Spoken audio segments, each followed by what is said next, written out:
Halo semuanya, perkenalkan nama saya Muhammad Akil Mubarak dengan NPM 2508 1070 11 0000 3. Kali ini saya akan membahas ataupun menjelaskan tugas 2 dari Prof. Taufik, itu masalah input-output. Kita langsung saja mulai. Ini adalah program untuk penentuan jenis segitiga yang sudah saya buat. Tiga sama sisi itu semua sisinya sama, dan segitiga sama kaki itu hanya dua yang sama, dan segitiga seberang itu semuanya berbeda. Kita pikirkan dulu nih apa tipe data yang akan kita gunakan. Saya lebih enak menggunakan bilangan bulat gitu. Nah, kemudian kita bikin dulu input dari user. Nah, di sini ada 3 input nih, gunanya untuk menyimpan nilai A, B dari user, nih nilai B, C dari user, dan nilai C, A dari user.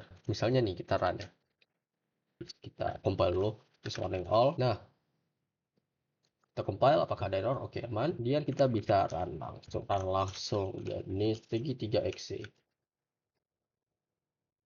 Nah, masukkan panjang sisi AB berdasarkan cm. Kita tes untuk yang sisi AB dulu lah. Dia akan meminta input sebanyak 3 kali. Karena kita bikin di sini hanya 3 sisi. Tidak ada perulangan. Oke, sisi 2 itu BC. Kita input lagi 2 cm misalnya. Dan kemudian panjang sisi CA, sisi ketiga 2 cm juga. Dan dia akan menyatakan kalau segitiga ini adalah segitiga sama sisi. Kenapa? Karena pada kondisional yang pertama, kita menyatakan kalau sisi AB sama dengan sisi BC. Dan di sini ada dan di mana sisi BC juga sama dengan sisi CA. Ini semua menandakan kalau semua sisi segitiga ini jika nilainya sama, maka akan menjadi segitiga sama sisi. Yang penting semua sisinya itu sama. Kita akan melakukan pengetesan lagi untuk segitiga yang sama kaki. Kita tahu kalau segitiga sama kaki itu hanya kakinya saja yang sama kan. Misalnya bisa kita bilang sisi AB sama dengan sisi BC, tapi sisi CA-nya berbeda.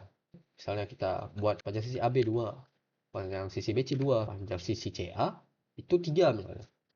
Nah, maka akan print segitiga inilah segitiga sama kaki. Karena kenapa? Hanya dua sisi saja yang sama gitu. Kita menggunakan atau hanya akan memilih gitu. Apakah dia memenuhi kondisi yang ini, apakah dia memenuhi kondisi yang ini, atau dia memenuhi kondisi yang ini, dan akan memilih salah satu. Berbeda dengan kondisi yang ini, kalau dan maka semua ini masuk gitu. Baiklah, kita lanjutkan ke segitiga sembarang. Karena semua sisinya itu berbeda, misalnya sisi A itu 2, sisi B itu 3, sisi C itu 4, maka itu kan merupakan segitiga sembarang ya. Nah, kita akan run lagi, misalnya sisi AB itu 2, sisi BC itu 3, dan sisi CA itu 4. Maka dia akan ngeprint segitiga ini adalah segitiga sembarang. Karena kenapa? Semua kondisi yang sudah kita buat tadi tidak ada kondisi yang memenuhi antara dua ini. Baiklah, begitu untuk soal nomor 1 ya. Soal nomor 2. Karena di sini ada diskon ya, ada diskon. Jadi saya menggunakan tipe data float. Data float karena diskon kan berbentuk dalam persen. Soalnya itu kan menghitung pembayaran setelah diskon, maka ada total belanja, kemudian ada total pembayaran, dan ada jumlah diskon. Jadi kita akan buat masukkan input dari usernya, misalnya berapapun total belanjaan dia gitu. Kemudian masuk ke dalam pernyataannya. Jika belanjanya itu 2 juta, maka dia akan didiskon 25% dan mendapat potongan tambahan sebesar 100.000. Berarti kita bisa buat pernyataannya dalam bentuk seperti ini. Di mana jika total belanja lebih atau sama dengan 2 juta, maka dia akan didiskon sebesar 0,25. Kemudian akan menerima potongan tambahan sebesar 100.000. Nah, kemudian begitu juga dengan yang lainnya. Else ini saya buat diskon sama dengan 0,0 karena supaya tidak merusak total harga yang lain.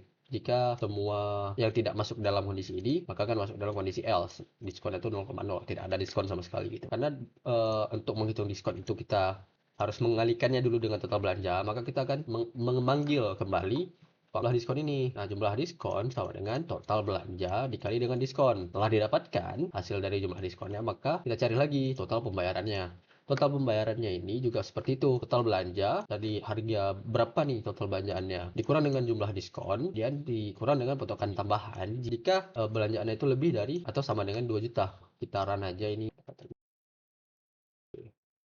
Oke, misalnya total belanjaan itu adalah, kita tes yang ini dulu, 2.500.000. Tuh, 2, 3. Jika total belanjaannya itu adalah 2.500.000, maka saya bikin dalam bentuk struk gitu, supaya karena saya terpikir struk saat membaca soalnya. Di struk pembayaran itu adalah berisi data-datanya. Total belanjanya itu adalah 2.500.000 dengan diskon 25%, berarti Nanti 2.500.000 ini akan dikurangi dengan 625.000 ini dan dikurangi dengan potongan tambahan yaitu 100.000 dan total pembayarannya adalah 1.775.000. Sudah benar. Kemudian kita akan tes kondisi yang lainnya 500.000, 525.000 misalnya. 525.000. Maka diskon adalah 20%, tetapi tidak ada potongan tambahan karena saya buat di sini hanya ada jika pembayaran total belanjanya itu adalah 2 juta lebih gitu. Jadi kalau misalnya 500.000, 1 juta, dan 10.000 ataupun 100.000 itu nggak akan ada potongan tambahan mau di perhitungan ataupun di struknya gitu. Mungkin sekian dari saya. Mohon maaf apabila ada kekurangan.